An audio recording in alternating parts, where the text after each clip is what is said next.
This conference will now be recorded.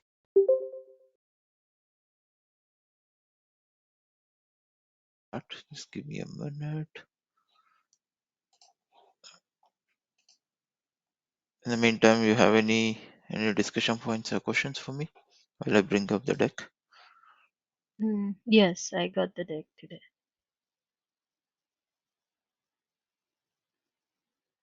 And you got all the recordings and everything, right? Yes. Okay, cool. Grace, is your audio okay now? Yes, my order is fine today. Okay.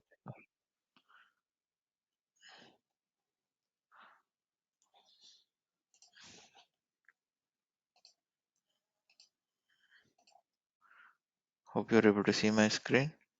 Mm-hmm. Yes. Just loading.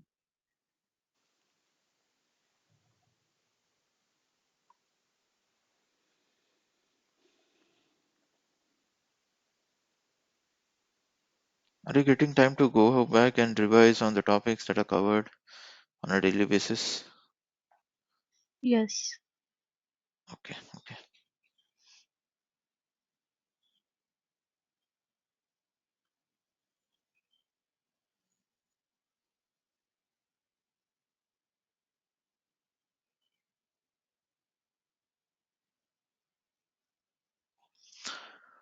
Excellent. Where are we?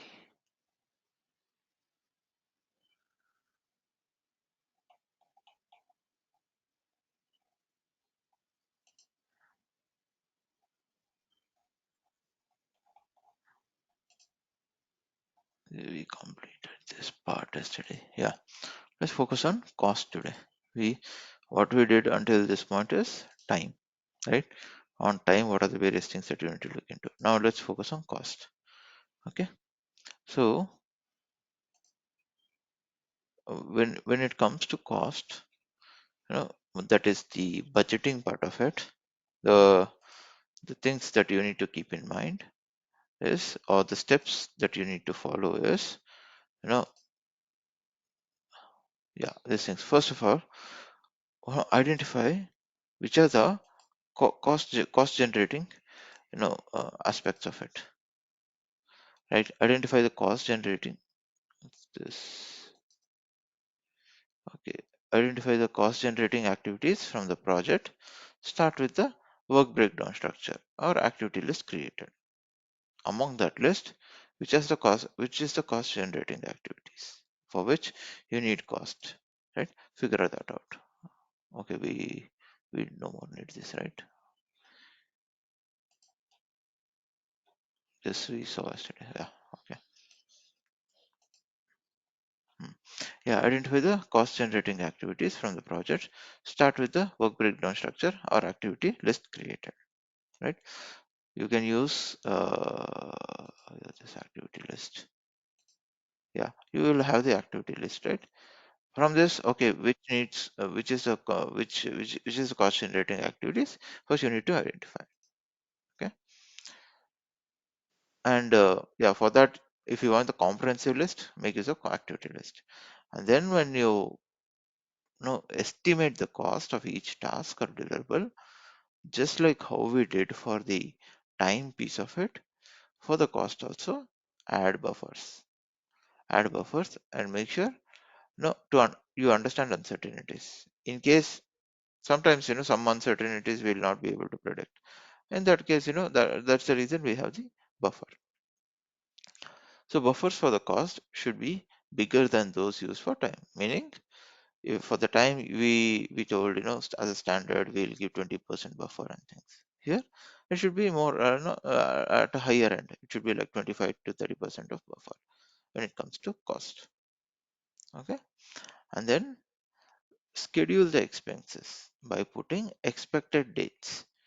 So it's very important to know when the financial resources will be needed, time value of money, and approval process, right? Because so once you know that okay, for this you need, then you have to go through the approval process if the funds have to be released and all those things will be there. So, right. So I'll just open one Excel. Give me a minute.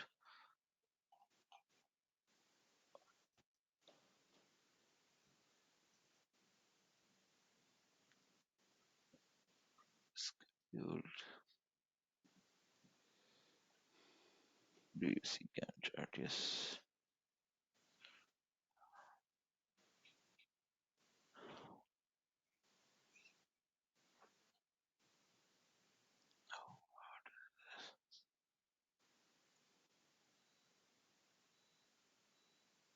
Yeah. Hmm. This is one Excel where we are kind of combining everything, but schedule wise, I think I don't have other Excel. Yeah, but basically what I'm trying to say is schedule the expenses by putting expected dates. Now assume your development is starting next week. You should start, you know, scheduling or trying to get those funds and everything at least 1 month before itself. Otherwise, if you start, you know, doing that now, then it might get delayed. So you schedule the expenses by putting expected dates. And it is very important to know when the financial resources will be needed. When do we need what hardware systems? When do we need to hire a tester? When do we need to hire a beta user? When do we need to you know procure the hardware equipments? So when do all these things you should be knowing so that accordingly you can spend. Okay, and then determine the project budget, consolidate the estimations and calculations performed. So here, this is what I'm trying to show. You consolidate everything. I'll close this. This is not needed. Yeah. You consolidate all the budget that comes up to activity level. You sum it up, and finally that would be your, you know, overall budget. Like, see, these are all the activities. Assume this is the budget for all the activities. When you sum up, this would be a project budget. Okay, this would be a project budget. Any questions on this? No.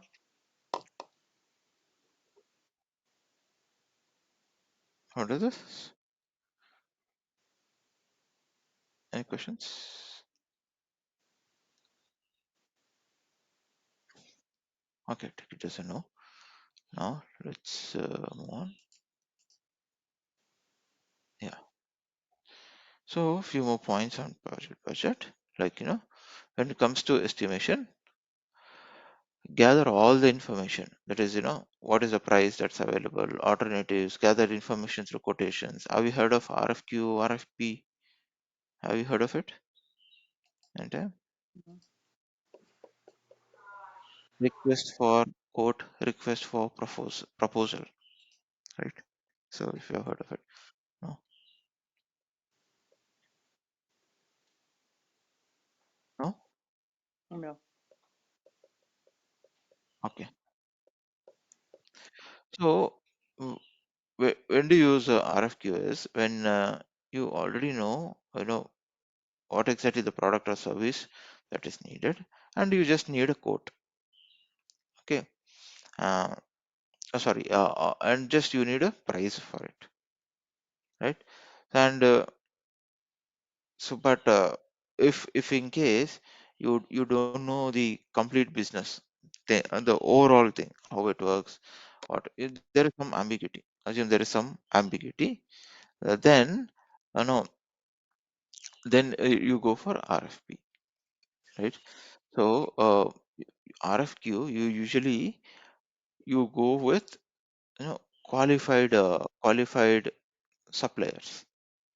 However, for RFP, you know it can be mix of qualified and non-qualified suppliers. And when it comes to RFQ, there will be strict buyer requirements, and in case of RFP, it's always negotiable. So basically, a quote would be given. Okay. Uh, that's about the budget estimates where you gather all the information, whatever information that's there, try to gather everything, and that would be the starting point. And then calculations, lump sum, time, materials, units. Okay, how much amount is needed for how many equipments, or how much amount is needed for how many GBs of data, terabytes of data. So yeah, mostly in units you will be measuring those. And buffers, so usually bigger than time buffers, as I told earlier, because it's easier to allocate additional time but harder to get money. That's the reason we always say, no, we need to have more buffer when it comes to budget. Okay, so yeah, and then timing the budget. Plan and indicate when an expense is expected to take place. Right? Like for example, assume you need a hardware equipment during your testing in the final phases. You need not, purchase at the start of the project itself and keep it. That is no point. You can procure it at the end of the while that stage in the project comes, instead of purchasing at the start itself. Okay, that's the that is about when an expense is expected to takes place. Okay, any questions on this project budget?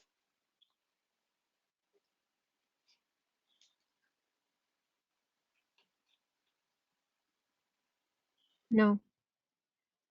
No. Okay,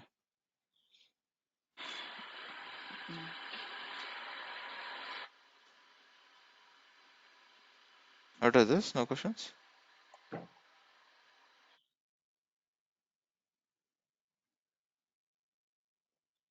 Okay, fine. No. I take it as no. Cool, sure. Now we'll move on. Yeah. So if the project has more work streams and more types of costs to incur, it's always recommended to have a dedicated budget for each separate work stream or cost type. Meaning, more work streams, like, okay, you have a development work stream, testing work stream, or maybe you have automation work stream, or you have a hardware work stream. In case if you have such many departments like that, then have a separate sheet like this for each of those them, instead of having one single. But if it's a in typical software projects, it should be one only. No, not much complicated. Yeah. So, but you can maintain one sheet. Else, if it's more departments, you can have multiple sheets. Is what we're trying to say here. So, have a dedicated budget for each workstream or cost type. Now, consolidate the budgets displayed in the totals per month. This will be overall budget per month or quarter or week, depending on the needs. Now, this is a sheet, the example that I was showcasing. Right. So assume this is on the weekly level which we have put. Okay, starting from September 20 to 31st Jan, they're like this. Okay, requirements definition. On the first week, I need $1,000 budget. Second week, I need $4,000 budget. 6,000 over. Sorry, yeah, $4,000 for requirements definition. So my requirements definition is done in 2 weeks. My overall budget for requirements definition is maybe 5,000. That's what is put here. Okay. So So this is similarly, you're counting the employee resources hours and all that, including that, or is it something for specifically project material and what you need? everything included, be it material, resourcing, everything. You are consolidating So everything. it's like total price of the week. Yes, total price of each phase, total Oh, cost for requirements definition, be it okay. employee salaries, be it any other workshops, conducting of workshops, everything. Okay. Okay. So yeah, phase wise. So you have budget for active project kickoff. We are saying $5,000. System development, so on. I have not put though, but yeah, if we put the budget, we assume this is what it comes. When you sum it up, this is the complete budget of the project. Hmm. And if you want to know how much you are spending weekly basis, you can sum this. You can put this way, right? Ultimately, when you sum up this or this, it should come up with this number. correct? So this way you will get to know your weekly spending also, and spending at the activity level also,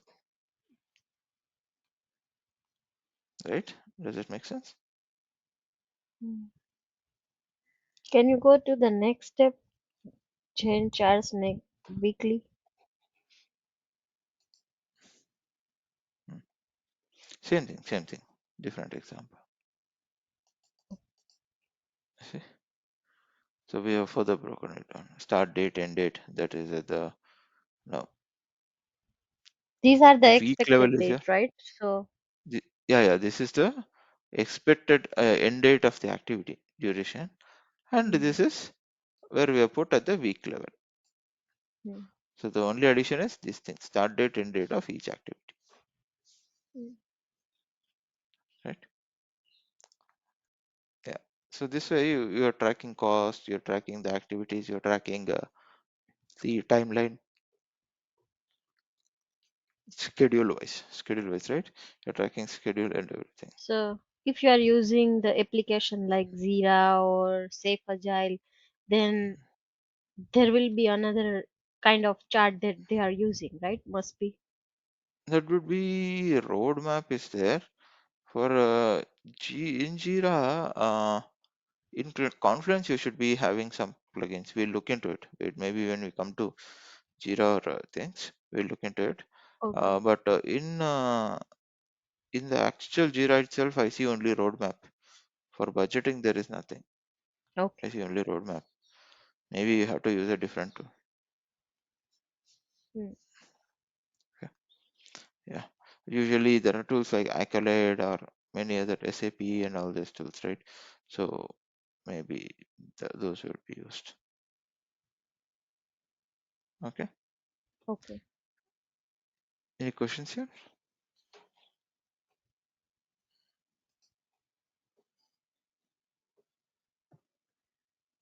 Grace, any questions?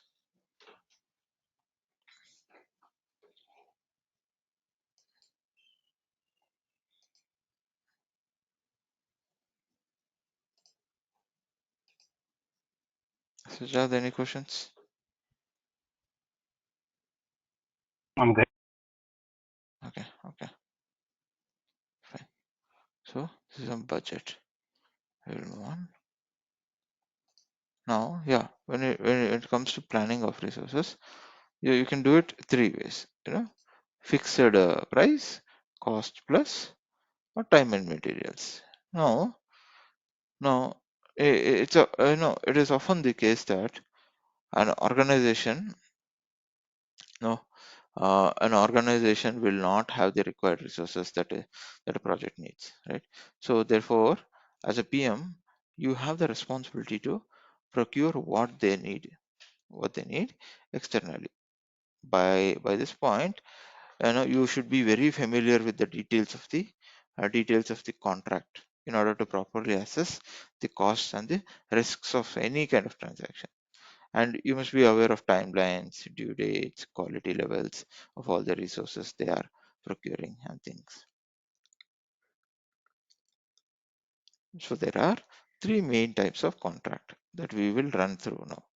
So it's up to you, the as a PM, you find the best contract, because it it is it is your main tool for keeping track of vendor work or any other behavior.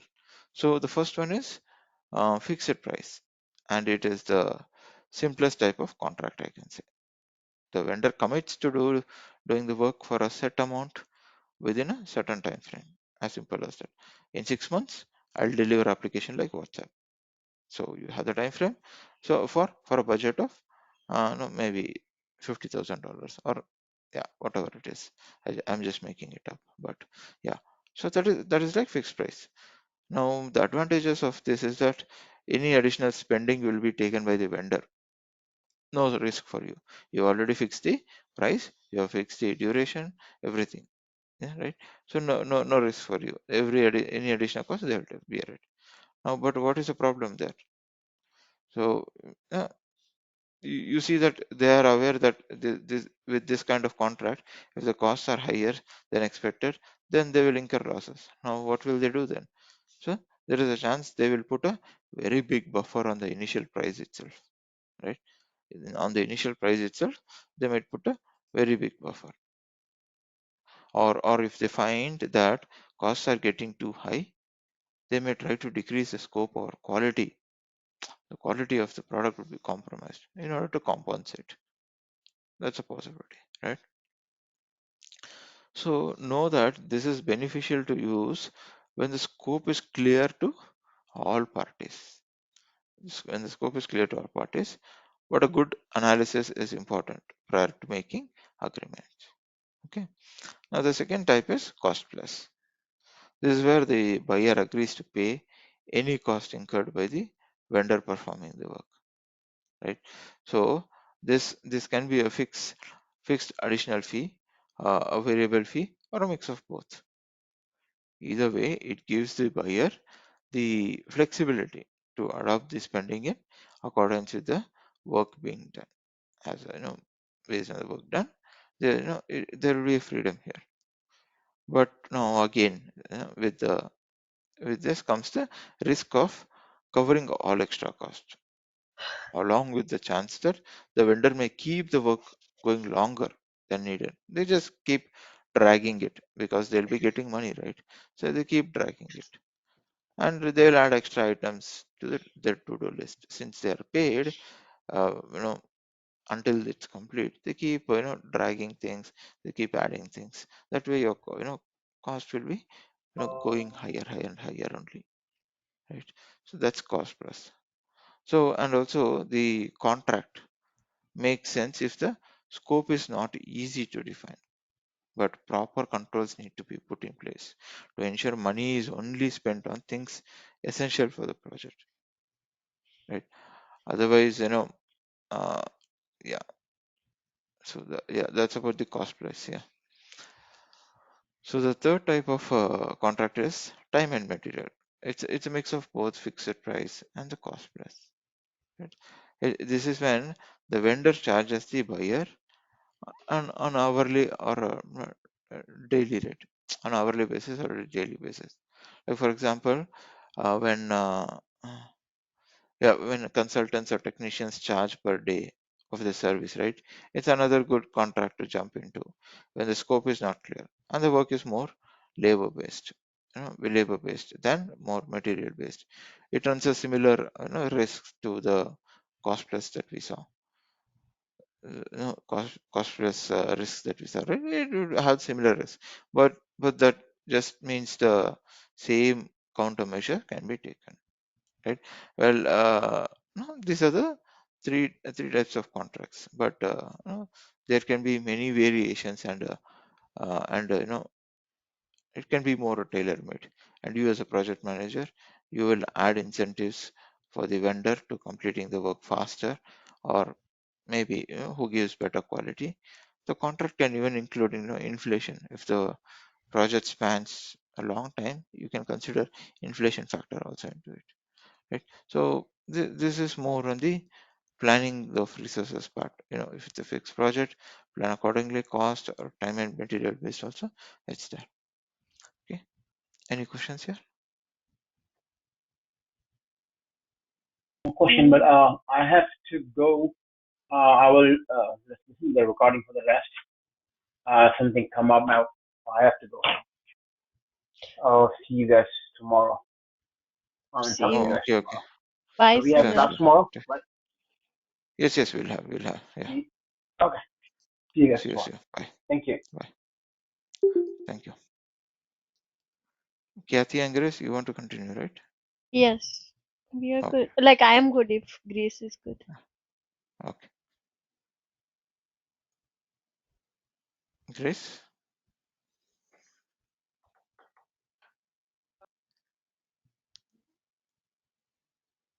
You hear me now? Okay. Yes. Yeah. Now Okay. better. Yes. Yes. Uh-huh. It's okay. If Kathy wants to continue, we can continue. It's fine. Oh, Gina is your first name or Grace is your last name, right? Grace is my first name, but everybody calls me the other way. It's always the other way around. I don't know why, but Okay. my first name is Okay. Grace. Yeah. Okay. No, I heard the Gina name, but Grace is like, some. Yeah, so everyone calls me the other name. It's pronounced Gwenna, like Gwen and then A, Okay. Gwenna. Yeah, but people still call me, "Hey Gwen," and they see the A. I just answer. Yeah, my name is the same. Everybody calls me Katie. Nobody Yeah. calls me Oh, Kathy here. see, I even say it's Kathy, and I'm like, it's Kathy there. It's not Kathy.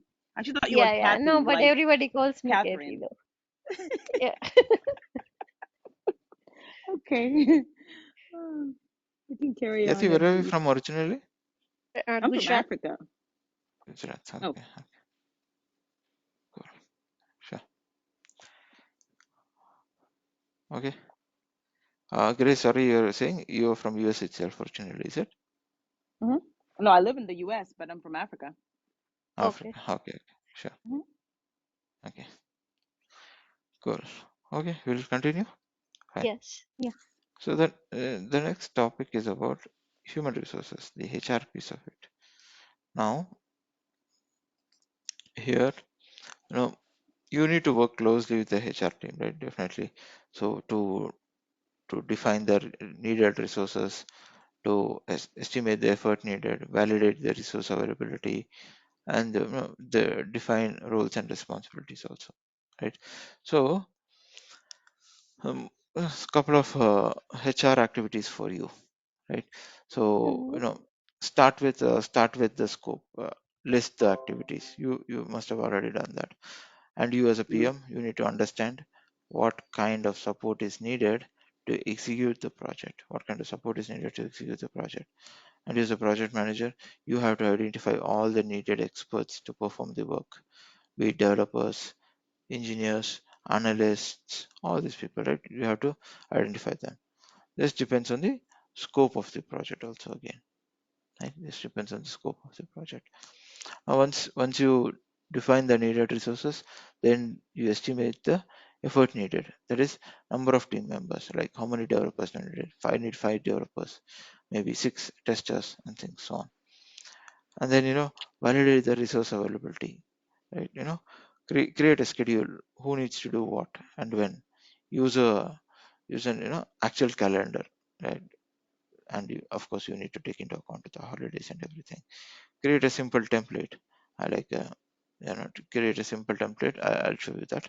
And also obtain a confirmation from the department heads that each employee can participate in a project. Each employee can participate in a project.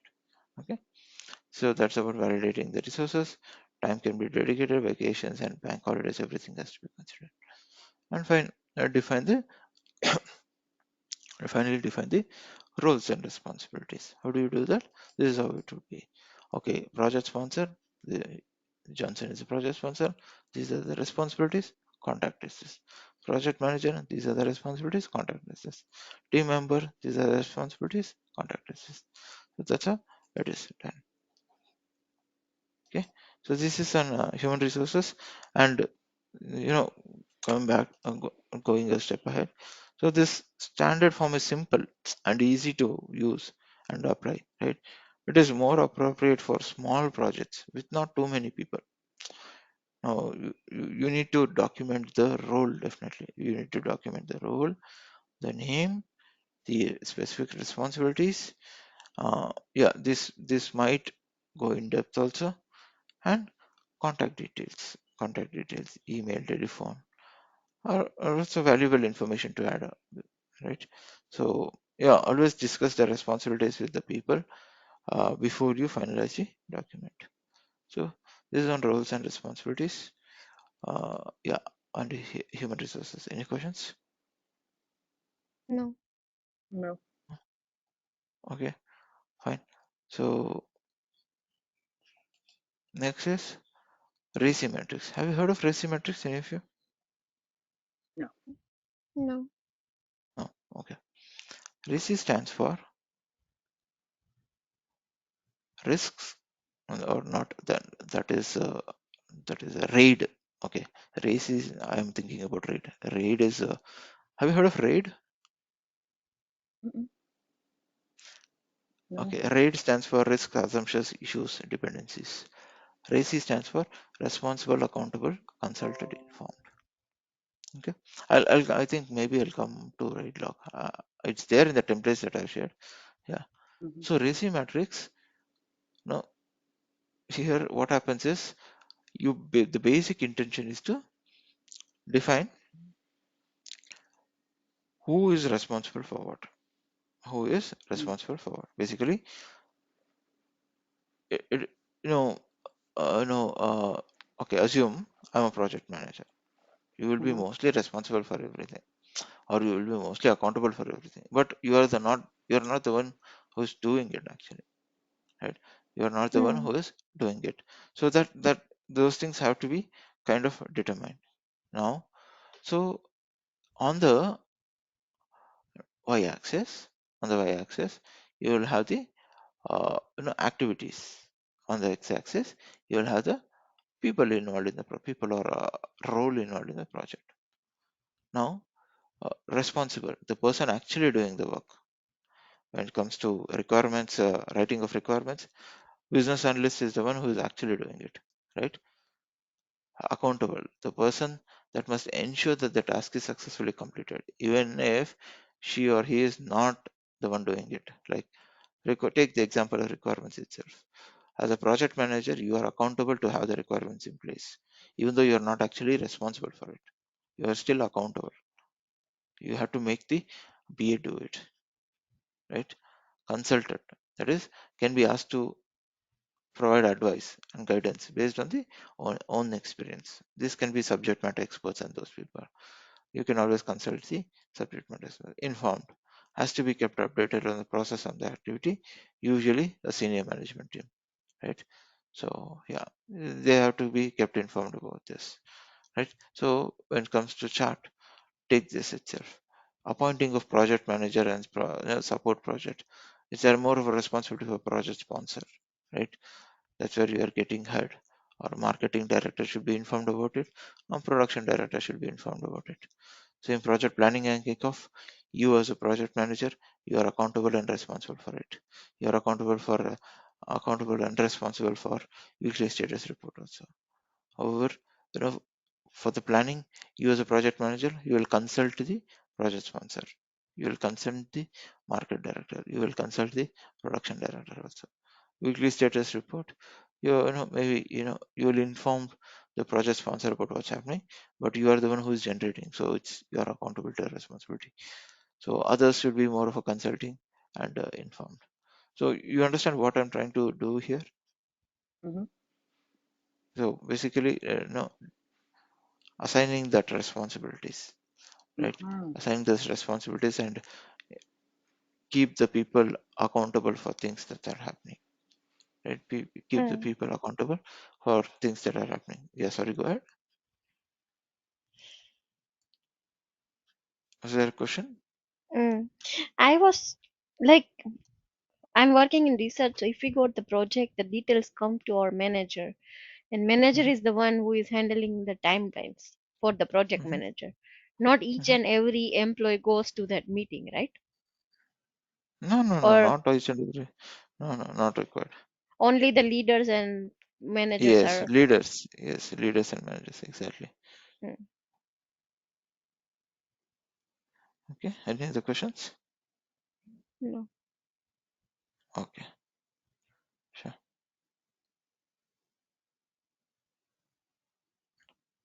Shall we stop here for today? Mhm. Oh, it's Mhm. already okay. 9:26. I didn't realize. Huh. Yeah, it's fine. We can stop here. So racing. Yeah. Okay, Bye. fine then. Sure. Thank you. Just Thank hold you. Have on a a nice day, Raju. second. Yeah, Yes. thank Have a you. nice day. Thank you. Thank you. Friday. Bye. Bye. Yeah, happy Friday then. Yeah.